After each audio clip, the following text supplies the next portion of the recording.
How you folks doing? This video is about saving my day, and it happened yesterday. I was using my Primescan on a bridge, working so well. I love the Primescan. It works so well in my hands, and it quit working. And I have this patient here in the chair. She comes in from a long distance, and what are you going to do? Well, I want a backup system. I used to know the CEREC really well. I don't know it as well now. It's more sophisticated. You have your firmwares for your video card, you have new updates.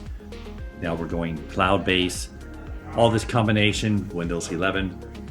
What are you gonna do? Fortunately, my backup system here in the office is Patterson. I've been with Patterson for over 30 years of my practice.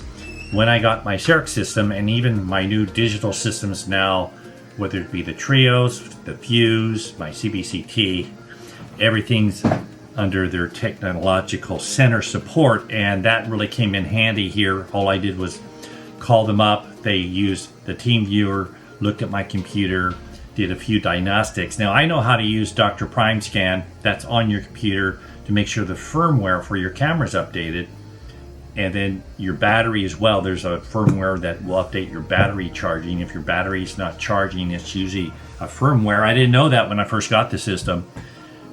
But we do need that backup. To make a long story short, I'm here with the patient in a chair. I need to scan so I can even get a provisional in her, which I use with printing now, and I'll share with you in a moment how I do that.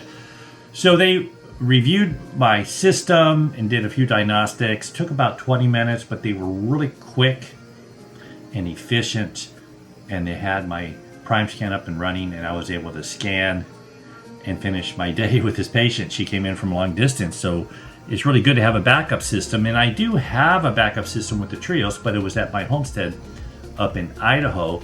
I did not get the Primescan 2 here.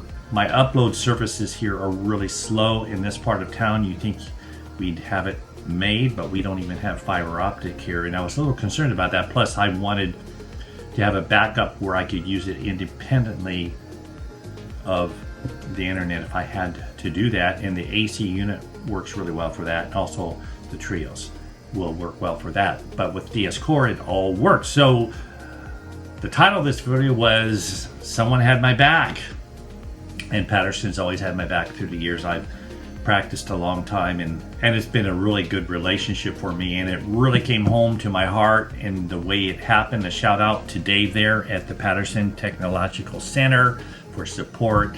You made my day, and you made my patient's day, you made my whole team's day, and that's what it's about in dentistry today, particularly with the digital platforms. I loved digital.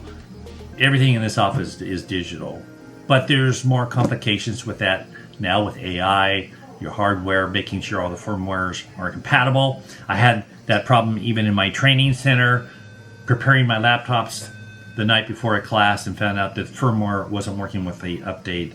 But that's the nature of digital platforms, but it's well worth it. So even when we can have those glitches, and believe me, we will, we definitely need a backup system. So one more thing I mentioned on how did I finish the bridge case. A lot of times with my bridges, if I'm doing zirconia, my favorite bridge, chair side, is definitely the CEREC MT Multi.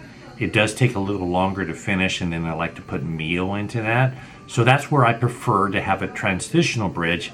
And my method for that is definitely printing. I'm using Sprint Ray for that. I love their iCloud. So what I'll do is I'll even design the bridge in my CEREC chair side. And then I can transfer that over as a DXD file into InLab. And InLab allows me to convert that into a printable STL. So one thing I do with that is I definitely make my spacer at 200 microns, and that will provide a really nice fit, but it works really well. Or you could just design it in InLab if you have that, or I can take it over to ExoCAD. I don't find the need for that. If I'm going to finish it chair side and use my Primemill for finishing that in my CS6, I'm definitely going to keep it in the CEREC ecosystem. If I were to switch that over to ExoCAD platform, then I'm going to finish that in the PM7, which is a 5-axis milling unit, and then use a whole different line of zirconia. So even though I'm branching out into both areas because I just like lab work, CEREC is still king in my office, and Patterson has been a great relationship for years. Very important to me. They're there, they have your back, and I've really been grateful for that relationship through the years and hope to have it for a few more. If you have any comments or questions, make sure you post them below. And I'll see you in the next one real soon. Bye.